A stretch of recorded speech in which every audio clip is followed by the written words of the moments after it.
வணக்கம்.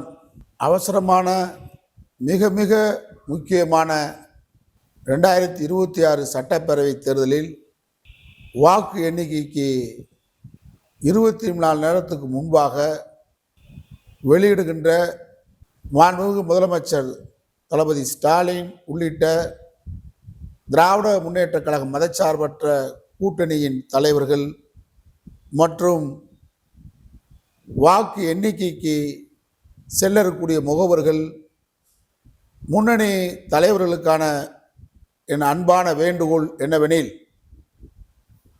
டிவிகேவா டிஎம்கேவா அப்படின்ற திசை திருப்பி, அதாவது ஒரு ஹோட்டலில் ஒருத்தர் சாப்பிட போகிறான், சாப்பிட்டுட்டு பில்லு கொடுக்காம கல்லாப்பட்டியில் நின்றுக்கிட்டு, நான் 200 ரூபாய்க்கு சாப்பிட்டுருக்கேன், 500 ரூபா கொடுத்தேன், நீ எனக்கு மீதி 300 ரூபா கொடுன்னு தகராறு பண்ணுறான். இன்னொருத்தையும் போகிறான், என்ன தகராறுன்னு கேட்குறான். இந்த மாதிரி விஷயத்த சொல்கிறாங்க. சொன்ன உடனே நான் கொடுத்த 500 மறந்துடாதுன்னு சொல்கிறேன், அவன் கொடுக்காமையே. அது மாதிரி இப்போ சொல்லுவாங்கள்ல, காத்திருந்தவன் பொண்டாட்டி நேற்று வந்து கூப்பிட்டுட்டு போயிட்டான்ற மாதிரி காடு கழனி அனைத்தையும் நாம் உழுது பயிரிட்டு கொண்டு வந்து மேட்டில் சேர்த்துட்டோம் பயிர்களை. அதை பாதுகாக்க வேண்டிய பொறுப்பு வாக்கு எண்ணிக்கையில் கலந்து கொள்கின்ற நம்முடைய மதச்சார்பற்ற கூட்டணியின் முற்போக்கு வாக்கு எண்ணிக்கை முகவர்களுக்கு உண்டு. டிவிகேவை பொறுத்தளவில் 8% மேலே ஓட்டு வாங்க முடியாது. 234 தொகுதியிலும் வாக்கு எண்ணிக்கை மையத்திற்கு அவர்கள் முகவர்கள் ஏஜென்ட்டுகளை நியமிக்கலை. நியமித்திருப்பது யாருன்னு கேட்டால் பிஜேபி ஏடிஎம்கே தான். 234 தொகுதியிலும் இவ்வளவு கலைவரம் நடந்துக்கிட்டு இருக்கும்போது எடப்பாடி பழனிசாமியும் பாரதிய ஜனதாவும் கள்ள மௌனம் காப்பது ஏன்?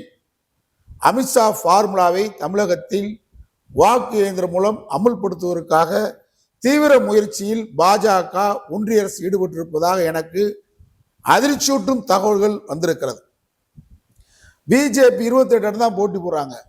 ஆனால் இங்கே ஒன்றிய அமைச்சர் பியூஷ் கோயல் தங்கி நேற்றைக்கு மதுரை அவனியாபுரத்தில் உட்கார்ந்து கொண்டு சில தவறான தகவல்களை, சில அரங்கேற்ற துடிக்கின்ற தவறான வாக்கு எண்ணிக்கையில் எடப்பாடி பழனிசாமியை வெற்றி பெற வைப்பதற்கு ஹோட்டலில் 3வது நபர் காசை கொடுக்காம பஞ்சாயத்துக்கு வந்து நான் 500 ரூபா கொடுத்தது மறந்தான்னு சொன்னது மாதிரி டிவிகேவா டிஎம்கேன்னு திசை திருப்பி விட்டு எடப்பாடி பழனிசாமி முதலமைச்சர் ஆக்குவதற்காக பியூஷ் கோயல் திட்டமிட்டு கொண்டிருக்கிறார்.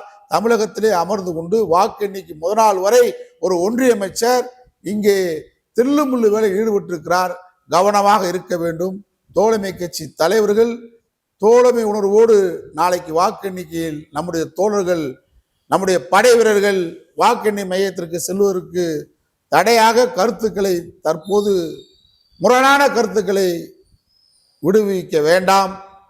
மதச்சார்பற்ற முற்போக்கு அணி தமிழகத்தில் வெல்லுவதற்கு நாளை கவனமாக இருக்க வேண்டும் என்று நம்முடைய மாண்பு முதலமைச்சர் திராவிட முன்னேற்ற கழக தலைவர் ஸ்டாலின் உள்ளிட்ட மதச்சார்பற்ற கூட்டில் இருக்கக்கூடிய வாக்கு எண்ணிக்கை மையத்திற்கு செல்லக்கூடிய தோழர்களை கேட்டுக்கொள்கிறேன்.